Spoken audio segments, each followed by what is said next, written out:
Hi, welcome to Movies Moment. Today we are going to explain a movie called The Tinder Swindler. Spoilers ahead. Subscribe if you like this and catch us on the next one.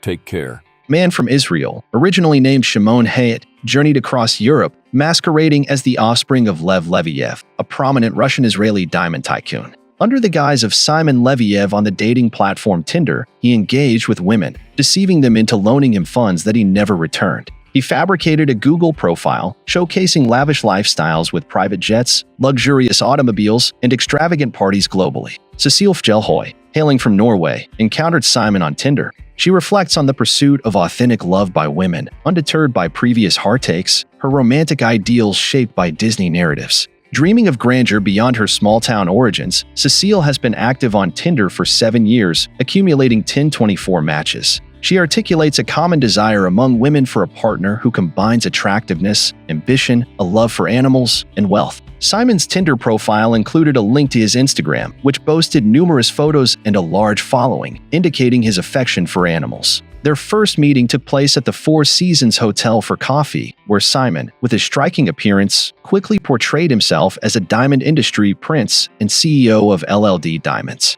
He invited her to join him on a business trip to Bulgaria aboard his private jet, where they were met by his team at the airport. Accompanying them was Simon's 2-year-old daughter and his ex, who praised Simon as a remarkable father who continued to support her despite their separation. Cecile and Simon became intimate that night in Bulgaria. Subsequently, Simon sent Cecile back to London due to work commitments, yet a deep connection was already budding between them. They communicated via WhatsApp, exchanging texts and Simon spoiling her with lavish gifts. Their relationship was further cemented during a visit to Oslo, where they decided to become an official couple. Simon confided in Cecile about the perilous nature of the diamond trade and his numerous adversaries. He proposed that Cecile move in with him, setting a budget of $15,000 per month for this new phase of their lives together. Pernilla Sjöholm, from Sweden, sought a partner who was humorous, intelligent, and spontaneous. She, too, stumbled upon Simon on Tinder. He claimed to reside in Amsterdam and was visiting Stockholm on business. Simon extended an invitation to Pernilla to visit Amsterdam and arranged her travel. He resided in a prestigious area. During their lunch, it was evident that Simon was well known by the restaurant staff, and the supply of caviar was unending. At one point, Simon advanced romantically towards Pernilla, but she felt uneasy about it and decided to return home. Nonetheless, she found herself missing Simon. Remarkably, he would occasionally fly out just to share a coffee with her. Pernilla believed that there was a unique bond between them. Simon enticed women with extravagant presents and escorted them to dinners aboard private jets, funding these gestures with funds acquired from women he had previously deceived. Subsequently, he would fabricate stories of being pursued by his enemies, often sharing identical messages and photos with each woman to convince them he had narrowly escaped a knife attack, thanks to the intervention of his bodyguard, who was supposedly injured in the process. Claiming these attacks compromised his security and temporarily restricted access to his credit cards and bank accounts, Simon solicited financial assistance from his victims. In response, the women would frequently secure bank loans or obtain new credit cards to support him. The funds acquired from this deceit were then utilized to attract further victims, effectively running a Ponzi scheme by rotating the misuse of trust and financial support among a network of deceived individuals.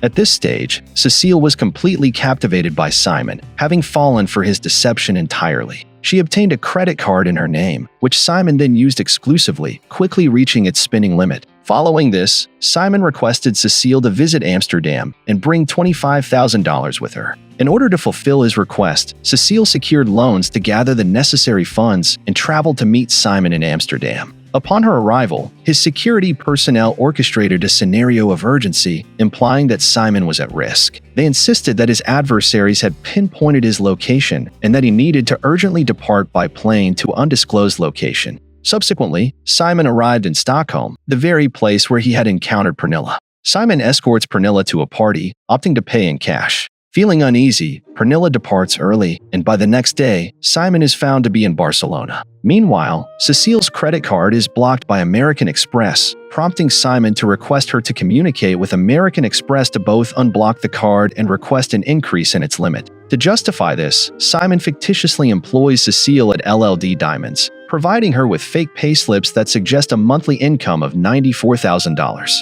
Consequently, American Express agrees to enhance the credit limits. Subsequently, Simon resorts to simulating repayments to his victims by forwarding counterfeit documents that purportedly demonstrate bank transfers, only to then sever all communication with them. He convinces Cecile of his sincerity by showing her fabricated evidence of transferring $250,000 into her accounts to cover all incurred expenses. Simon reaches out to Pernilla to inform her that he has started a new relationship with Paulina, a Russian model he met in Mykonos, Greece, and extends an invitation for her to join them, booking a suite that costs $5,000 per night. To cover these expenses, Simon convinces Cecile to foot the bill, claiming the costs were for business-related meetings, dinners, and travel, leading to an expenditure of $20,000 in just 3 days. The trio, including Pernilla, Paulina, and Simon, visits a prestigious club in Mykonos, where reserving a table costs $2,000. To sustain Simon's lavish spending, Cecile is compelled to secure additional loans amounting to $40,000. Consequently, her debts include $50,000 from Instabank, $12,500 from DNB, a new $10,000 credit card, $20,000 from Monobank, and $15,000 from Nordea. Subsequently, Simon takes Pernilla and Paulina to Rome for a visit to the Colosseum, while the funds Simon had purportedly arranged to transfer to Cecile's account fail to materialize. By this time, Cecile's total borrowed amount escalates to $250,000. Simon then summons Cecile to Amsterdam, where he presents her with a check for $500,000. However, upon her return to London, the check is returned unpaid. Simon's demeanor towards Cecile turns cold and distant, claiming he has already settled his debt to her, leaving her to contend with 9 creditors. In a desperate move, Cecile contacts American Express, which sends 2 investigators to her. After hearing her story, they identify Simon as a known scam artist. It is revealed that Simon, whose real name is Shimon Hayat, had previously defrauded 3 Finnish women in 2015, resulting in a 3-year prison sentence. Cecile takes the step to block Simon from her life, as American Express discloses his true identity and criminal background. Simon now turns his attention to Pernilla, claiming that his father has been arrested and all his financial resources have been frozen. She receives the same fabricated images of assaults on him and his bodyguard that Simon had previously sent to Cecile in an effort to solicit sympathy and financial aid. He requests a loan of $30,000 from her. In response to the unfolding situation, Cecile reaches out to a Norwegian newspaper, VG, and connects with editor Natalie and journalist Christopher, to whom she presents all her gathered evidence. The newspaper conducts an investigation, uncovering the identities of 3 Finnish women previously victimized by Simon. Cecile recognizes one of these women as Simon's ex-girlfriend, whom she had met on the plane. VG collaborates with an Israeli journalist to locate Shimon's residential address in Israel. Upon their visit, Shimon's mother expels them from the property. It is confirmed by local law enforcement that Shimon Hayat legally changed his name to Simon Leviev in 2017. They also uncover his past involvement in check fraud within Israel in 2011, after which he absconded from the country to avoid a court summons. Simon persuades Pernilla to take out an additional loan of $10,000, and in an attempt to reassure her, he presents a fabricated bank transfer receipt showing a $100,000 deposit.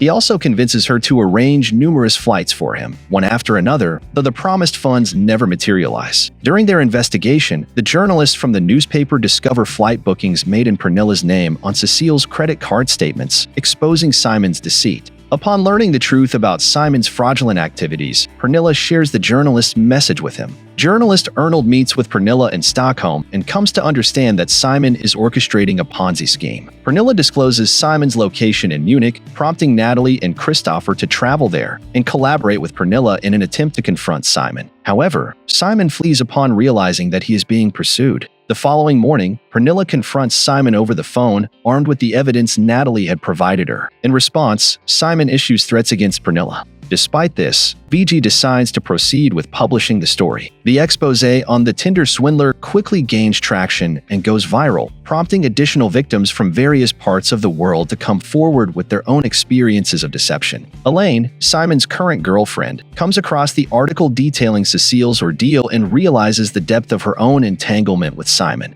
At this point, she had been in a relationship with him for 14 months, during which they had been intimate. Residing in Amsterdam, her timeline overlapped with Simon's relationship with Cecile. By then, Elaine had already provided Simon with $140,000, designer clothing, tickets, and lavish meals. Despite Simon's denial of the accusations in the article, Elaine reaches out to Pernilla. Determined to reclaim her financial losses, Elaine, leveraging her connections in the fashion industry and aware of the high value of Simon's wardrobe, pretends to stand by Simon. She suggests liquidating his designer attire to aid their financial situation. Simon, perhaps convinced by her show of support, asks her to meet him in Prague. Before her departure, Elaine receives yet another credit card from Simon, this time under the name David Sharon, prompting her to alert the Dutch authorities about his latest attempt at identity change. In Prague, Simon seeks to undergo plastic surgery, a request that is declined by the surgeon due to its common association with criminal activities. Elaine seizes this opportunity to leave with 3 suitcases filled with Simon's clothes.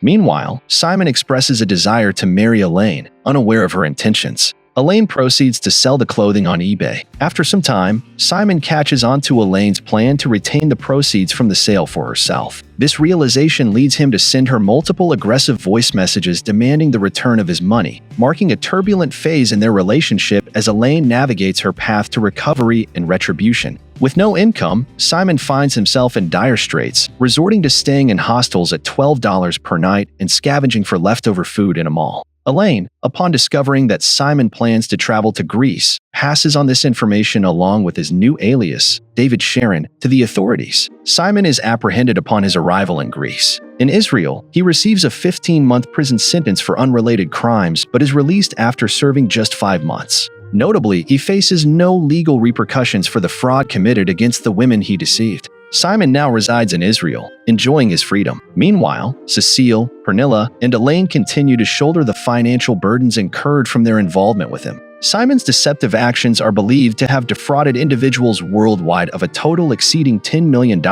underscoring the extensive impact of his cons.